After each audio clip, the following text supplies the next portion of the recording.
आप सभी लोगों का टीएन नर्सिंग क्लासेस के ऑनलाइन प्लेटफॉर्म पे मैं Naresh Garhwal AIIMS nursing officer फिर से एक साइकेट्री की क्लास लेके आया हूँ आपके लिए। फोबिया अपना टॉपिक है। फोबिया किसके अंदर पढ़ते हैं दोस्तों? आप साइकेट्री को दो तरीके से पढ़ते हैं, साइकोटिक डिसऑर्डर्स और न्यूरोटिक डिसऑर्डर्स। तो साइकोटिक डिसऑर्डर्स में आप पढ़ते हैं मेनिया, सिजोफ्रेनिया, डिप्रेशन, ये सब। और न्यूरोटिक में वह चीज़ पढ़ते हैं जिनमें पेशेंट को खुद को उसकी इनसाइट क्या होती है, प्रेजेंट होती है। ठीक है, इनसाइट प्रेजेंट होती है, उसका जजमेंट उसका प्रेजेंट होता है। तो वो सभी कंडीशंस न्यूरोटिक डिसऑर्डर्स में आती हैं। तो सब उसमें अपन पढ़ रहे हैं फोबिया ओसीडी हमने प्रीवियस क्लासेस में लिया है, वह भी एक प्रकार का न्यूरोटिक डिसऑर्डर है। तो अब फोबिया क्या होता है इसके बारे में जानेंगे दोस्तों। जो भी चैनल पे नए हैं तो चैनल को सब्सक्राइब कर लीजिए ताकि आने वाली जो भी वैकेंसी है उनका अपडेट आपको मिलता रहे। और यहाँ पे इस तरह से प्रेस बेल आइकन होगा आपके यूट्यूब पे साइड में वीडियो के नीचे, तो उसको प्रेस कर लीजिए। इससे क्या होगा कि जो भी नोटिफिकेशन आएगा वो आपको अलर्ट कर देगा कि हमें हाँ ये वीडियो देखना है। तो फोबिया क्या होता है इसके बारे में बात करते हैं दोस्तों। फोबिया क्या है? एक इरेशनल फियर है। ठीक है, फोबिया क्या है? एक तरह से इरेशनल फियर, मतलब बिना बात के फियर, जिसमें इतना कोई दिक्कत नहीं है फिर भी वो पेशेंट क्या कर रहा है, डर रहा है। इरेशनल फियर, बिना बात के डर रहा है। जैसे कि कोई कॉकरोच आ गया रूम के अंदर, कोई कॉकरोच आ गया तो क्या हो जाती हैं ज़्यादातर फीमेल्स, क्या हो जाती हैं, डर जाती हैं। फोबिया है, वो क्या है? फोबिया है, इंसेक्ट से डर लगना, फोबिया। ठीक है, तो इरेशनल फियर। तो फोबिया कितने टाइप से होता है? टू टाइप से इनको डिवाइड किया गया है फोबिया को। एक तो जनरलाइज फोबिया, एक स्पेसिफिक फोबिया। जनरलाइज फोबिया को किस नाम से जाना जाता है? सोशल फोबिया के नाम से भी जानते हैं, या फिर इसको सोशल एंजाइटी डिसऑर्डर भी कहते हैं। दोस्तों फोबिया टू टाइप से होता है, जनरलाइज और स्पेसिफिक। स्पेसिफिक आप जो भी पढ़ते हैं ना, इतने सारे साइनोफोबिया, क्लस्ट्रोफोबिया, वो सब इसमें आ जाते हैं, हीमोफोबिया। और जनरलाइज फोबिया, सोशल फोबिया और सोशल एंजाइटी डिसऑर्डर। इसमें क्या होता है, यदि फोबिक जो सिम्टम्स होते हैं वो मोर देन 6 मंथ या 6 मंथ से ज़्यादा यदि प्रेजेंट होते हैं, नेगेटिव स्क्रूटिनी होती है इसमें। मतलब नेगेटिव स्क्रूटिनी का मतलब है कि पेशेंट जब भी मान लो कोई खाना खाने जा रहा है बाहर, मान लो होटल में खाना खाने जा रहे हैं, तो उसको डर लगता है, फोबिया रहता है, उसको फियर एंजाइटी रहता है कि सब लोगों के सामने सब लोग मुझे देख रहे होंगे, मैं कैसा हूँ, मेरा ड्रेसअप कैसा है, मैं अच्छा दिख रहा हूँ नहीं दिख रहा हूँ, मेरा खाना खाने का तरीका अच्छा होगा नहीं होगा। ये सब चीज़ सोच के वह क्या नहीं करेगा, खाना खाने नहीं जाएगा, सोसाइटी में बाहर खाना खाने, पार्टीज़ में खाना खाने नहीं जाएगा। इट मीन्स वो उसे ही क्या बोलते हैं, सोशल फोबिया कहते हैं दोस्तों। वो खाना तो खाता है, अगर वो इंडिविजुअल अपने घर पे, या फिर इंडिविजुअल जब वो खाना खाता है वो बिना डरे खाता है। यदि वो खाना खाना है उसको, यदि बाहर खाना है जहाँ पे ग्रुप्स ऑफ पीपल्स सिटिंग बैठे हैं किसी होटल में या रेस्टोरेंट में, तो वहाँ उसको क्या एंजाइटी फील होता है कि, और वो क्या अदर नेगेटिवली इवैल्यूएटिंग देम। यहाँ नीचे थर्ड लाइन लिखा हुआ है, नेगेटिवली इवैल्यूएटिंग देम। इसका मतलब ये है उसको ये लगता है कि अदर लोग क्या कर रहे हैं मेरे बारे में, गलत जज ना कर लें, गलत ना सोच लें। करेक्ट। तो यही चीज़, इसी चीज़ को लेके पेशेंट को फोबिया रहता है, लोग मेरे लिए क्या सोचेंगे। तो अवॉइड, इस वजह से पेशेंट क्या करता है, अवॉइड सोशल इंटरेक्शन और एनेक्शियस हो जाता है, बहुत ज़्यादा एनेक्शियस हो जाता है। जब वो सोशल में, सोसाइटी में कोई उसको काम करना पड़ता है तो उस चीज़ को वो अवॉइड भी करने लग जाता है इस वजह से, क्योंकि उसको सोसाइटी में कोई भी वर्क करने से क्या करता है, डर लगता है। तो उसको बोलते हैं जनरलाइज फोबिया। तो क्वेश्चन इस तरह से दिया हो, फ्रेम किया हो कि जिसमें पेशेंट को आपको लग रहा है क्वेश्चन पढ़ के कि इसमें सोशल फोबिया जैसी सिचुएशंस हो रही हैं, तो इस तरह से आपको पता लगना है कि सोशल फोबिया है या फिर स्पेसिफिक फोबिया है। दोस्तों हम इस फोबिया से रिलेटेड जो भी एमसीक्यू आपके एग्ज़ाम में आने वाले हैं या आ चुके हैं उनको हम डिस्कस करने वाले हैं जैसे ये टॉपिक ख़त्म होगा अपना। तो नेक्स्ट है स्पेसिफिक फोबिया। स्पेसिफिक फोबिया मतलब किसी पर्टिकुलर चीज़ से ही उसको इरेशनल फियर लगना। देखो ये इरेशनल फियर, इसको आप अच्छे से लिख अपने दिमाग में सेट कर लो। फोबिया का मतलब क्या होता है, इरेशनल फियर, जिसका कोई रेशनल नहीं है, जिसका कोई मतलब कोई वो नहीं है, फिक्स नहीं है कि क्यों उसको डर लग रहा है, बिना बात के वो डर रहा है, इलॉजिकल, कोई लॉजिक नहीं है, फिर भी वो डर रहा है किसी चीज़ से। जैसे ब्लड से कोई डर रहा है, इंजेक्शन से डर लगता है, कभी कभी एनिमल से भी, डॉग से, कैट से। जैसे कि नेचुरल में आ गया वाटर बॉडीज़, लेक्स, पॉन्ड्स, झील हो गई, नदी नाले हो गए, हिल स्टेशंस, पहाड़ी इलाके हो गए। या फिर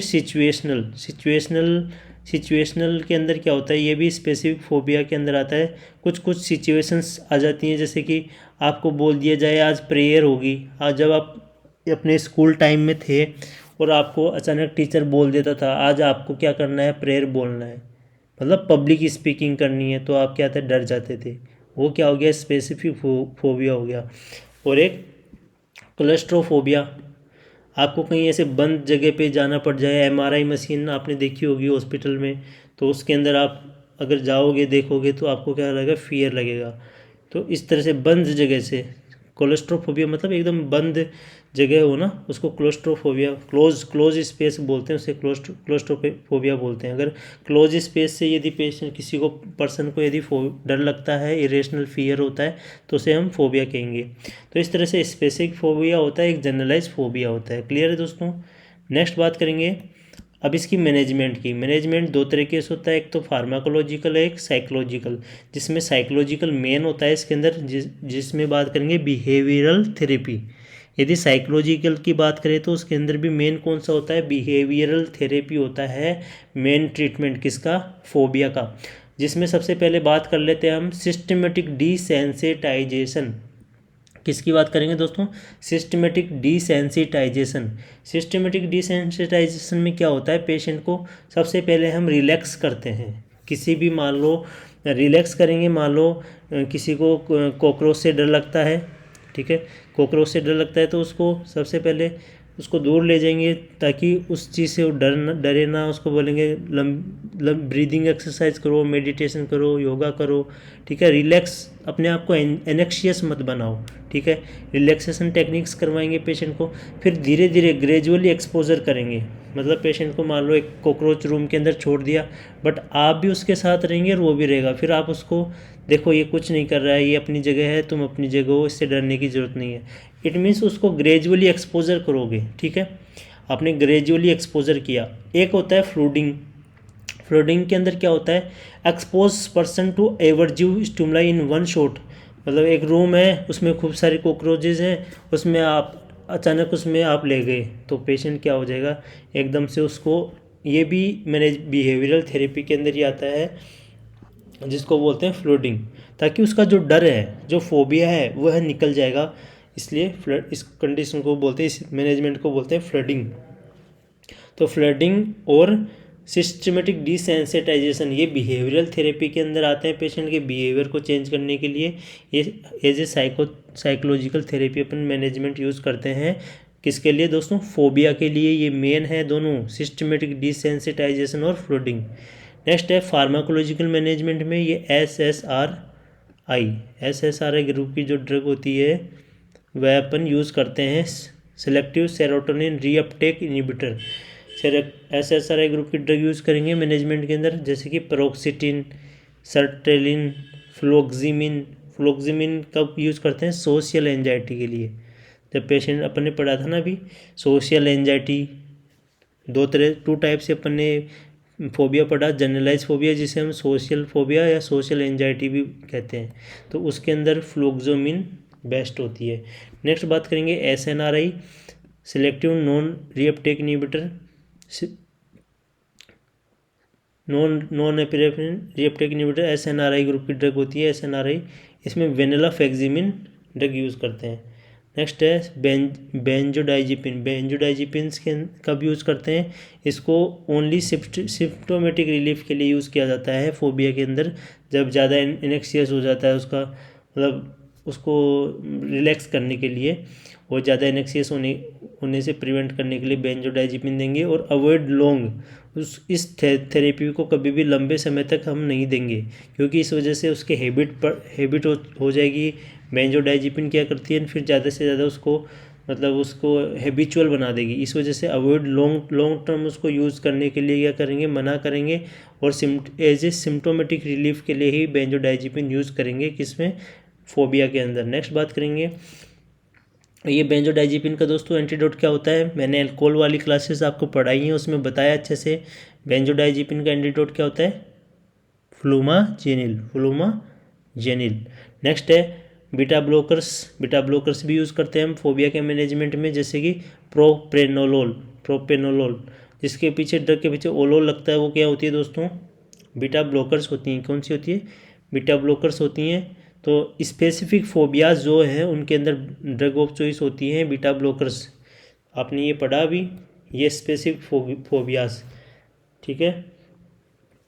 तो इनके अंदर ड्रग ऑफ चॉइस होती है प्रोपेनोल, बीटा ब्लॉकर्स। और बीटा ब्लॉकर्स को हमेशा ब्रोंकल अस्थमा की हिस्ट्री चेक करके ही पेशेंट को देना है, ठीक है, क्योंकि ये अस्थमा कंडीशन को वर्सनिंग कर देता है और ज़्यादा इंक्रीज कर देता है, ब्रोंको कॉन्स्ट्रिक्शन कर देगा। इस वजह से ब्रोंकल अस्थमा यदि है तो उसके अंदर इस प्रोपेनोल ड्रग को हम नहीं देंगे, ठीक है, अवॉइड करेंगे। तो हमेशा जब भी प्रोपेनोल ड्रग यूज़ करेंगे तो हम ब्रोंकियल अस्थमा के लिए पेशेंट को चेक करना है, ये नर्सिंग रिस्पॉन्सिबिलिटी है।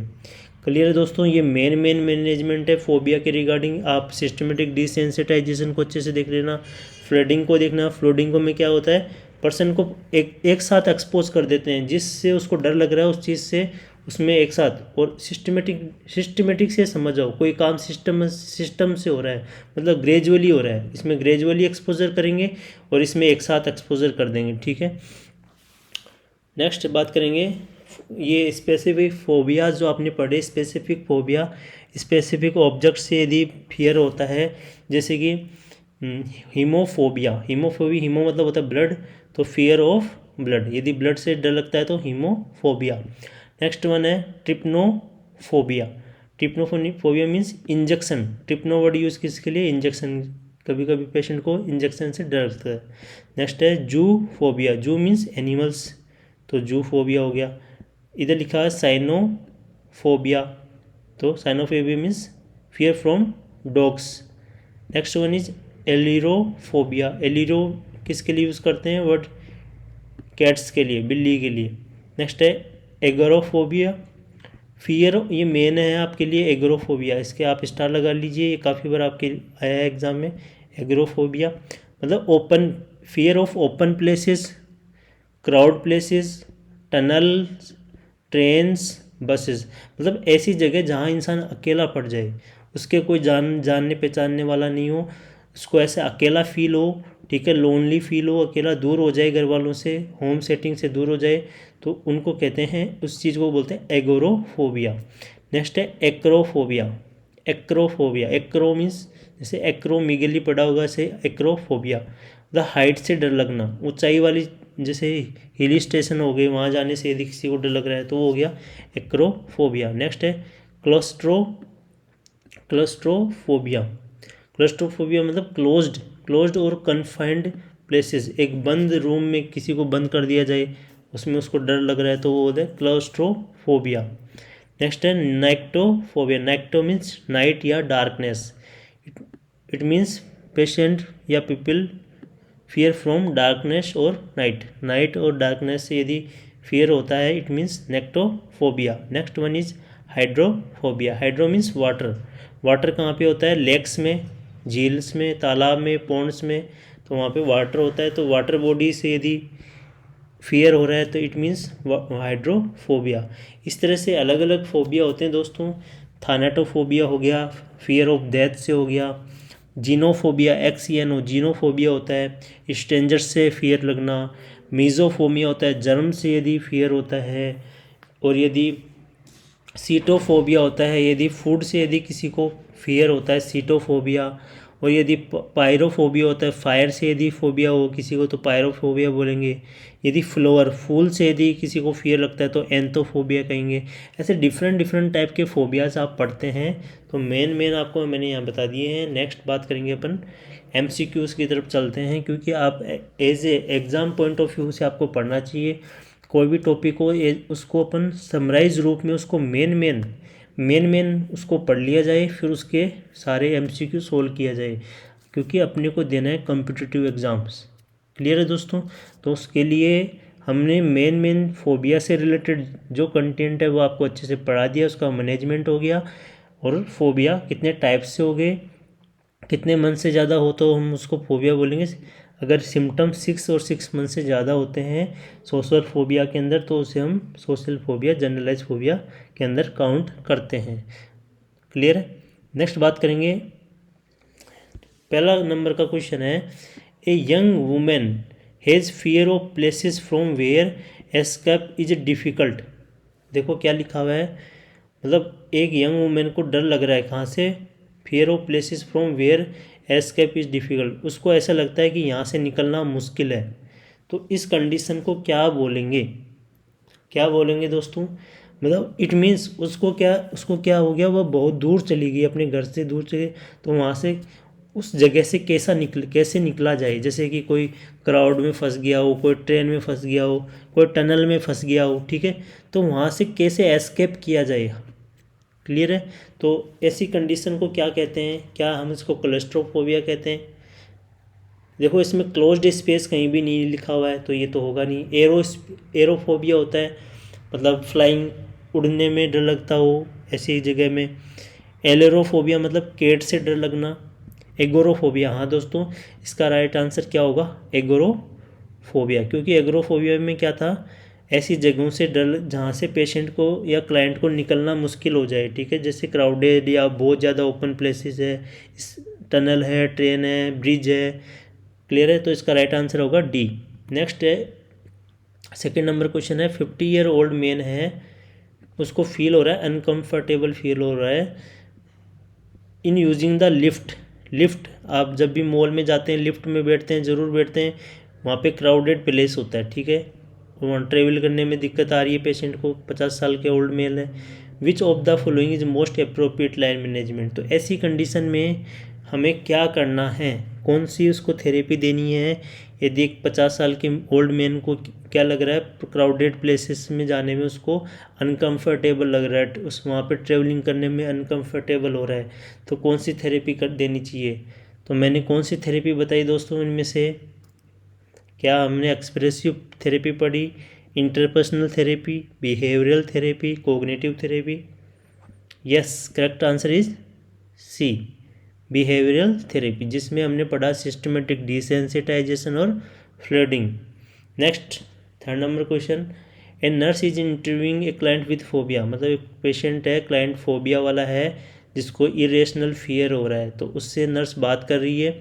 Which in treatment should nurse inform the client is the highest success rate, मतलब इनमें से कौन से ट्रीटमेंट की सबसे ज़्यादा हाईएस्ट सक्सेस रेट देखी गई है, कौन सा ज़्यादा ट्रीटमेंट में यूज़ करते हैं अपन फोबिया के लिए। क्लियर है दोस्तों, बताइए जल्दी बताइए कि फोबिया के लिए हाईएस्ट बेस्ट ट्रीटमेंट कौन सा है। तो अपन ने कौन सा पढ़ा था, दो ही पढ़े, मैंने आपको बताया बिहेवियर थेरेपी, जिसके अंदर सिस्टमेटिक डिसेंसिटाइजेशन था, तो उसमें कहाँ लिखा हुआ है, देखो पहला लिखा हुआ है insight therapy to determine the origin of fear, systematic desensitisation using relaxation technique, psychotherapy aimed at rearranging psychotic thoughts, psychoanalytic exploration of repressed conflicts of an earlier developmental phase। Right answer is C. C है या B है, जल्दी बताइए। Right answer है B दोस्तों, क्या है, B. B is correct answer. हमने पढ़ा था बिहेवियर थेरेपी, जिसमें सिस्टमेटिक डिसेंसिटाइजेशन करते हैं और उसमें रिलैक्सेशन टेक्निक यूज़ करते हैं, जैसे कि ब्रीदिंग एक्सरसाइज, योगा, मेडिटेशन, इन सब के थ्रू हम सिस्टमेटिक डिसेंसिटाइज करते हैं पेशेंट को, जिस सिचुएशन से उसको फियर लगता है। क्लियर है दोस्तों। नेक्स्ट बात करते हैं, तो थर्ड का राइट आंसर होगा बी। नेक्स्ट है, फोर्थ नंबर क्वेश्चन है, in what situation should a nurse anticipate that a client will experience A phobic reaction, मतलब ये पेशेंट ये कह रहा है, ये एनक्लेक्स लेवल का क्वेश्चन है दोस्तों, ठीक है। तो पेशेंट ये कह रहा है कि in what situation should a nurse anticipate, मतलब ऐसी कौन सी सिचुएशंस को पता करेगी कि पेशेंट को लग रहा है कि फोबिक रिएक्शन फील हो रहा है, मतलब पेशेंट को फोबिया हो रहा है, नर्स को कैसे पता चलेगा। Seeking attention from others, thinking about the fear objects, जब पेशेंट ऑब्जेक्ट्स के बारे में थिंकिंग कर रहा है, या फिर coming into contact with fear object, जैसे ही जिस चीज़ से डर लगता है पेशेंट को, किसी भी क्लाइंट को, उसके कांटेक्ट में जैसे जा रहा है उसको डर लग रहा है, being expose to unfamiliar environment. तो राइट आंसर क्या होगा दोस्तों, बताइए। राइट आंसर है सी। करेक्ट आंसर आपका सी है इसमें। जब फोबिक रिएक्शंस कब होती हैं दोस्तों, जिस पेशेंट को फोबिया होता है तो जब पेशेंट उस ऑब्जेक्ट के पास जाएगा, coming into contact with feared object. जब पेशेंट फियर्ड ऑब्जेक्ट जिससे उसको फोबिया है उसके क्लोज जाएगा, तभी उसके अंदर फोबिक रिएक्शंस देखने को मिलेगी, तभी क्लाइंट उसको एक्सपीरियंस करेगा। फोर्थ का राइट आंसर है सी। नेक्स्ट वन, फिफ्थ क्वेश्चन है आपके सामने। इरेशनल फियर पेशेंट को हो रहा है रिलेटेड टू क्लोज्ड स्पेस। बंद स्पेस से, देखो क्लोज्ड स्पेस क्लियरली दिया हुआ है यहाँ पे, एक बंद स्पेस में है, वहाँ पे इरेशनल फियर हो रहा है, बिना बात के डर लग रहा है पेशेंट को, तो उसे हम क्या कहते हैं? क्या हम उसे एक्रोफोबिया कहेंगे? क्या हम उसे एगोराफोबिया कहेंगे? क्या हम उसे क्लोस्ट्रोफोबिया कहेंगे? क्या उसे हम नोजोफोबिया कहेंगे? क्या हमें उसको क्या बोलना चाहिए? हम उसको कहेंगे दोस्तों claustrophobia. Right answer is C. Right answer is C. Next है 6 नंबर क्वेश्चन है। ए बिहेवियरल थेरेपी दी जा रही है। A behavioural therapy of sudden, direct और मैक्सिमम एक्सपोजर। हमने बिहेवियरल थेरेपी पढ़ी थी दो तरीके से, सिस्टमेटिक डिसेंसिटाइजेशन और फ्लडिंग। तो ऐसी कौन सी बिहेवियर थेरेपी है जिसमें सडन एक साथ दी जाती है और डायरेक्ट और मैक्सिमम एक्सपोजर, ज़्यादा से ज़्यादा एक्सपोजर किया जाता है उसमें, टू द फियर प्रोड्यूसिंग, जिस चीज़ से क्लाइंट को डर लगता है, फियर होता है, इरेशनल फियर होता है, उससे ज़्यादा से ज़्यादा डायरेक्टली एक्सपोजर करवाया जाता है, तो उसे हम क्या कहते हैं दोस्तों? फ्लडिंग। क्या कहते हैं उसे? फ्लडिंग कहते हैं, जिसके अंदर डायरेक्ट अपन क्या करते हैं? एक्सपोजर करते हैं, एक साथ करते हैं, एक ही शॉट में उसको एक्सपोजर करते हैं, ताकि पेशेंट के अंदर जो फोबिया है वह दूर हो जाए। और जबकि डिसेंसिटाइजेशन में क्या कर रहे थे? स्टेप वाइज ग्रेजुअली हम पेशेंट को बिहेवियरल थेरेपी कर रहे थे। नेक्स्ट है 7 नंबर का क्वेश्चन है। Fear of high places. यदि पेशेंट को हाई मतलब ऊंचाई वाली जगहों से यदि डर लगता है तो उसे क्या कहते हैं? ये जिपमर में सब क्वेश्चन आए हुए हैं दोस्तों।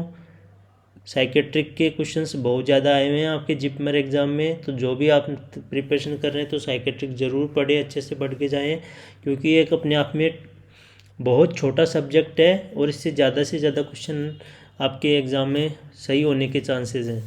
पहला क्वेश्चन आपके एग्रोफोबिया, माइजोफोबिया, क्लस्ट्रोफोबिया, एक्रोफोबिया। यदि ऊंचाई वाली जगह से डर लगता है तो अपन ने पढ़ा था उसे क्या कहते हैं? Acrophobia, fear of high places.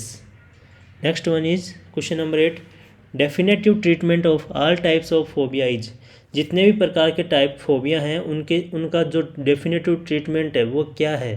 मतलब तुम्हें एक आंसर में जवाब देना है कि कौन सा मैनेजमेंट बेस्ट होता है इन चारों ऑप्शन के according. Behaviour therapy, social therapy, avoidance या ड्रग थेरेपी, मतलब दवाई या बिहेवियर थेरेपी। अब इन दो पे आप कंफ्यूज हो जाओगे, तो इनमें से भी बेस्ट रहेगा आपका बिहेवियर थेरेपी। इसीलिए मैंने इसी को पहले आपको एक्सप्लेन किया था जब मैनेजमेंट आपको पढ़ाया कि बिहेवियर थेरेपी पे आपको फोकस करना है फोबिया के लिए। क्लियर है? उस सिचुएशन से हम बार बार पेशेंट को इंटरेक्ट करवाएंगे तो उससे उसका फियर क्या हो जाएगा? दूर हो जाएगा। जैसे कि आप किसी सब्जेक्ट से आपको डर लगता है, जैसे कि किसी बच्चों को साइकेट्रिक पढ़ने में डर लगता है, तो वो क्या कर सकते हैं दोस्तों? सिस्टमेटिक डिसेंसिटाइजेशन अपना सकते हैं। धीरे धीरे डेली, मान लो आप 1 घंटा नहीं पढ़ सकते, 15-20 मिनट पढ़ो, फिर आधे घंटे पढ़ो, फिर 1 घंटे पढ़ो। इस तरह से आपका जो फियर है, फोबिया है साइकेट्रिक का, वो दूर हो जाएगा। क्लियर है? तो बिहेवियर थेरेपी काम आते हैं, ड्रग से इतना नहीं होगा, बिहेवियर थेरेपी से बेस्ट रहेगा। नेक्स्ट है फियर ऑफ डार्क। यदि पेशेंट को डार्क जगह से डर लगता है, फियर लगता है, इट मीन्स उसे हम क्या कहेंगे? ये पीजीआई के अंदर पूछा गया था। फियर ऑफ डार्क क्या कहेंगे उसे? निक्टोफोबिया। क्या कहेंगे उसको? निक्टोफोबिया। नेक्टोफोबिया मतलब नाइट या डार्क जगह से डर लगता है तो नाइक्टोफोबिया कहते हैं। एगोरोफोबिया में क्या था? ओपन प्लेसेस हो, क्राउडेड, टनल, जहाँ पेशेंट को ऐसा लगे कि क्लाइंट को ऐसा लगे कि मैं अकेला हूँ।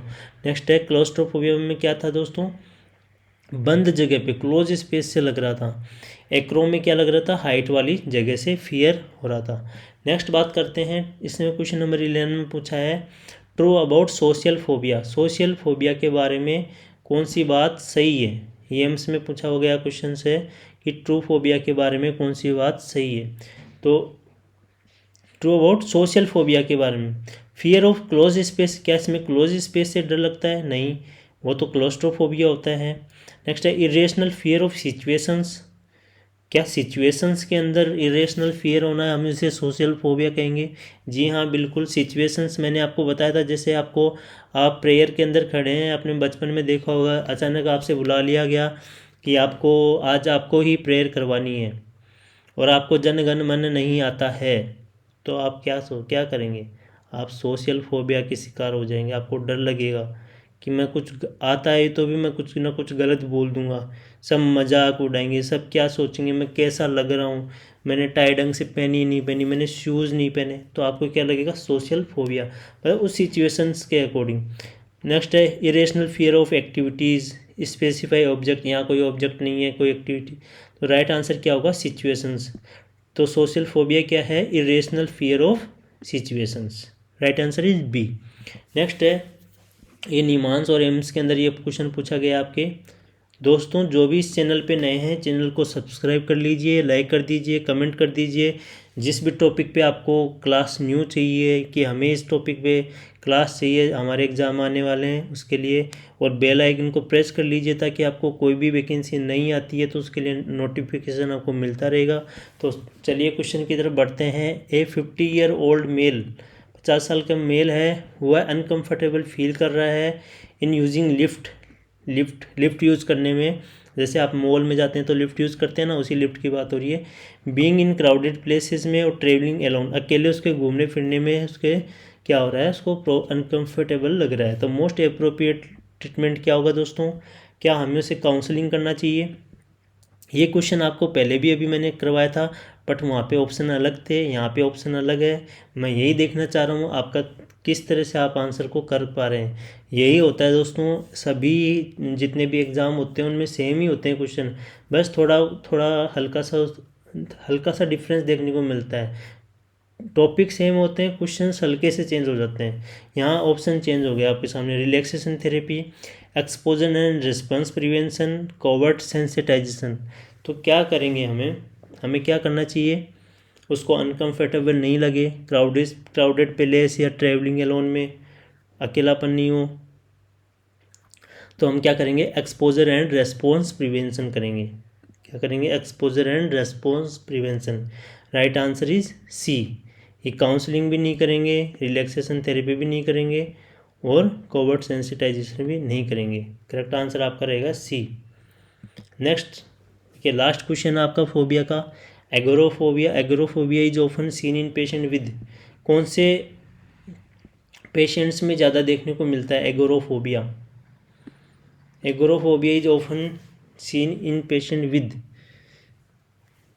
बताओ जल्दी बताओ दोस्तों ये पैनिक डिसऑर्डर्स जिनके होते हैं, पैनिक पढ़ा होगा आपने, पढ़ा देंगे आपको नेक्स्ट क्लासेस में। पैनिक डिसऑर्डर ये भी एक साइकोट्रिक प्रॉब्लम है, पैनिक डिसऑर्डर। तो पैनिक डिसऑर्डर जिनके होते हैं उनके अंदर एगोरोफोबिया देखने को मिलता है। पैनिक हो जाना, एकदम से पेशेंट की कोई सिचुएशन ऐसी हो जाती है जिसमें हार्ट रेट बीपी एकदम क्या हो जाता है? इंक्रीज हो जाता है। Thank you so much everyone. इसी तरह से आप अपनी प्रिपरेशन को करते रहें, अपने नोट्स बनाएं। आपको जो जो क्वेश्चंस नए लगते हैं उनको लिख सकते हैं, उनको एक नोट्स बना के, ये सभी क्वेश्चंस क्लियर है। तो चैनल को लाइक शेयर सब्सक्राइब करना ना भूलें। Thank you so much.